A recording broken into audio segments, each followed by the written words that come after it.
നിങ്ങൾക്കറിയാമോ, 30 ലക്ഷം വർഷങ്ങൾക്ക് മുമ്പ് ആഫ്രിക്ക ഒരു മരുഭൂമി പ്രദേശമേ ആയിരുന്നില്ല. ഒരുപാട് പുഴകളും പച്ചപ്പ് നിറഞ്ഞ സ്ഥലം തന്നെയായിരുന്നു. ഈ കാലത്ത് ചതുപ്പ് നിലത്തിൽ ജീവിച്ച മീനായിരുന്നു ആഫ്രിക്കൻ മുഷി. പിന്നീട് ജലലഭ്യത കുറഞ്ഞ് ആഫ്രിക്ക മരുഭൂമിയായപ്പോൾ ഈ മീനുകളിൽ നല്ലൊരു ശതമാനം മീനുകളും ചത്തുപോയി. പക്ഷേ അതിൽ ചില ആരോഗ്യമുള്ള മീനുകൾ അടുത്ത മഴക്കാലം വരെ ജീവൻ നിലനിർത്തി. ഈ മീനുകളുടെ അടുത്ത തലമുറയിലെ മീനുകൾ കനത്ത വേനലിനെ അതിജീവിക്കുവാൻ പഠിച്ചു. മഴക്കാലമായാൽ കിട്ടാവുന്ന അത്ര ജീവികളെ ഭക്ഷിച്ചു. വേനൽക്കാലത്ത് ചളിയുടെ അടിയിൽ പോയി ദീർഘനിദ്ര പ്രാപിക്കും. ഇങ്ങനെ ചെയ്യുമ്പോൾ വായു ലഭിക്കാൻ വേണ്ടി മണ്ണിൽ ചെറിയ ദ്വാരം നിർമ്മിക്കും. ഇങ്ങനെ അന്തരീക്ഷത്തിലെ വായു ശ്വസിച്ചതോടെ ഈ മീനുകൾക്ക് കാലക്രമേണ ശ്വാസകോശമുണ്ടായതോടെ ഈ മീനുകൾ കൂടുതൽ അപകടകാരികളായി മാറി. വെള്ളത്തിൽ നിന്നും കരയിലേക്ക് വന്ന് ഇര പിടിക്കാനായി തുടങ്ങി.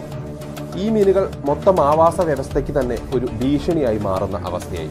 അതുകൊണ്ട് തന്നെ ഈ മീനുകളെ വളർത്തുന്നത് സർക്കാർ നിയമം മൂലം നിരോധിച്ചിട്ടുണ്ട്.